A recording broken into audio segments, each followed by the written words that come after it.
नमस्कार मित्रांनो. आज मी तुम्हाला एक प्रश्न विचारतो. तुमचा आजचा दिवस कशात गेला?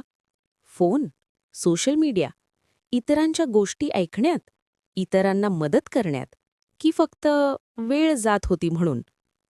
आजचा विषय खूप साधा आहे, पण आयुष्य बदलून टाकणारा आहे. रिकामा वेळ वाया घालवू नका. कारण आपण ज्यांना मोठं करतो ते पुढे चालत जातात आणि आपण मात्र मागेच राहतो. वेळेचं खरं मूल्य. वेळ पैशापेक्षा महाग आहे. कारण पैसा पुन्हा मिळतो, पण वेळ कधीच परत येत नाही. आज जो वेळ तुमच्याकडे आहे, तोच वेळ उद्या कोणाकडे तरी दुसऱ्याकडे असेल.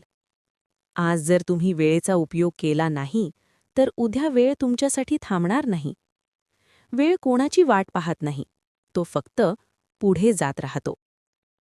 आपण वेळ कुठे वाया घालवतो? आपण म्हणतो, मी रिकामा आहे. पण खरंच आपण रिकामे असतो का?